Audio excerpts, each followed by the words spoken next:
Assalamualaikum warahmatullahi wabarakatuh. Selamat datang di channel Langit Sabrina bersama saya Linda Andayani. Kali ini kita bertemu dalam series Walk the Talk. Pada pertemuan kali ini atau pada video kali ini saya akan bercerita tentang persiapan menyetorkan hafalan Al-Quran. Satu hal yang biasanya luput pada diri penghafal Al-Quran yaitu kondisi batin. Karena sibuk, sudah merasa nikmat menghafalkan Al-Quran, sudah merasa dimudahkan menghafalkan Al-Quran, kemudian akhirnya menyetorkan hafalan Al-Quran biasa-biasa saja sebagai rutinitas. Padahal sebetulnya setoran hafalan kita, ayat-ayat yang kita setorkan adalah bagian dari sejarah penyelesaian hafalan Al-Quran kita 30 juz begitu ya. Setoran hafalan juz 30 kita, setoran hafalan An-Nas kita, surat An-Nas yang surat ke-114 tersebut adalah bagian dari sejarah kita menyelesaikan setoran hafalan 30 juz begitu. Dan biasanya juga ketika kita sibuk menyetorkan hafalan Quran, sudah berada dalam situasi aman gitu ya, kita kadang lupa begitu bahwa menyetorkan hafalan Al-Quran itu berarti membacakan kalamullah, dan pembacaan kita atas kalamullah tersebut dihadiri oleh malaikat, dihadiri oleh Allah sendiri. Allah melihat bagaimana kita menyetorkan hafalan Quran.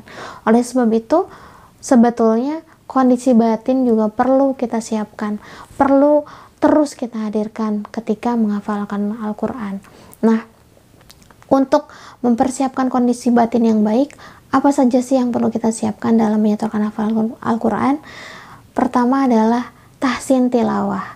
Ya, mengapa sih kita harus mempersiapkan tahsin tilawah ketika menyetorkan hafalan Al-Quran? Karena membaca Al-Quran itu perlu menggunakan tajwid dan harus dengan cara yang benar agar kondisinya sesuai dengan apa yang dibacakan oleh Rasulullah pada saat Rasulullah menerima wahyu. Jadi apa yang kita bacakan sama dengan apa yang Rasulullah bacakan, apa yang Rasulullah terima dari Jibril, seperti itu. Tahsin adalah salah satu cara untuk membuat hafalan kita jadi baik. Dan mengapa juga harus ada tahsin? Karena sangat melelahkan ya ketika kita menyetorkan hafalan tanpa tahsin, kemudian nanti di suatu saat setoran hafalan kita selesai, kita harus murojaah, dan ternyata murojaah kita harus sambil menghafalkan ulang karena tahsin kita tidak baik begitu. Jadi lebih baik kita perbaiki dulu bacaan kita, tajwidnya benar, makhrajil hurufnya benar, kemudian baru menyetorkan hafalannya. Nanti ketika murojaah kita tidak akan kelelahan. Seperti itu. Yang kedua adalah keyakinan bahwa kita tidak akan lupa. Ya. Biasanya untuk kita yang menghafalkan Al-Quran tidak di pondok begitu ya, untuk kita yang menghafalkan Al-Qurannya sambil beraktivitas, bekerja, menjadi ibu rumah tangga, menjadi pelajar, keraguan bahwa kita akan selalu ingat akan ayat yang kita hafalkan itu sangat besar. Nah, sejak awal agar kita percaya diri dalam menghafalkan Al-Quran, kita perlu husnuzon kepada Allah bahwa setelah kita menghafalkan Al-Quran, Allah tidak akan mencabut hafalan kita. Kita akan diberi rizki untuk terus hafal apa yang sudah kita hafalkan, apa yang sudah kita ulang-ulang, seperti itu. Pun ketika kita nanti suatu saat harus murojaah ya, paling tidak begitu ya, usaha kita ketika murojaah itu tidak terlalu berat, ketika kita yakin bahwa Allah tidak akan mencabut hafalan kita, Allah akan memberikan rezeki pada kita bahwa kita tidak akan lupa ketika menghafalkan Al-Quran. Itu yang perlu disiapkan yang kedua ya sebelum menyetorkan hafalan.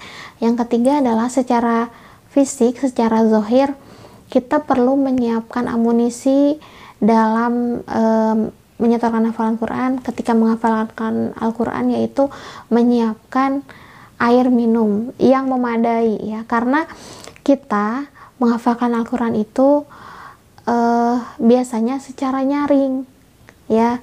Biasanya tenggorokan kita akan kering ketika menghafalkan Al-Quran. Sebelum sebelum menyetorkan hafalan, siapkan dulu air minum secukupnya, biasanya sebotol ya, sebotol air minum. Sebotolnya itu bisa 600 ml, bisa 1000 ml, bisa 2000 ml, bergantung kebutuhan kita. Jadi persiapan air ini penting agar kita tetap terhidrasi dan agar kita tetap fokus. Yang keempat, hal penting dalam mempersiapkan hafalan Al-Quran adalah menggunakan pakaian yang nyaman dan sopan. Ya, mengapa? Biasanya untuk kita yang misalnya menyetorkan hafalannya itu melalui Zoom meeting atau sedang menghafalkan Al-Quran pada waktu yang sudah kita tetapkan. Misalnya saya akan menghafalkan Al-Quran saat sholat malam, setelah sholat malam. Biasanya itu kita menghafalkan Al-Quran dengan pakaian yang seadanya gitu ya, dengan pakaian yang tidak terbaik bagi diri kita gitu, tidak sama dengan pakaian yang biasanya kita gunakan untuk bertemu dengan seseorang yang penting dalam kehidupan dunia kita begitu. Nah, sebetulnya mempersiapkan atau menggunakan pakaian yang sopan dan nyaman ketika menghafalkan Al-Quran adalah penghormatan kita terhadap kalamullah, penghormatan kita terhadap Allah begitu. Sebaiknya kita menggunakan pakaian terbaik saat menghafalkan Al-Quran, saat menyetorkan hafalan Al-Quran kita. Jangan sampai pakai jilbab seadanya, jangan sampai pakai baju tidur gitu ya ketika menghafal Al-Quran. Kondisi yang disiapkan ketika menghafal Al-Quran biasanya membuat diri kita pun siap ya mengingatnya, mengingat Al-Quran gitu. Justru sebaliknya, ketika kita misalnya menghafalkan Al-Quran di atas kasur, pakai baju tidur, pasti keinginan ngantuk itu sangat besar begitu ya.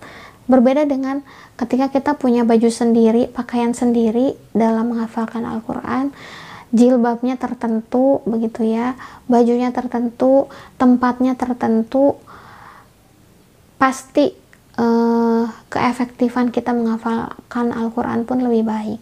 Kemudian perbanyak istighfar saat menyetorkan hafalan Al-Quran. Biasanya kalau menyetorkan hafalan antara perempuan dan perempuan, ini khusus untuk perempuan ya, ketika lupa itu lebih cenderung ke senyum, cengengesan begitu, atau berkata ustazah saya lupa, maaf, seperti itu.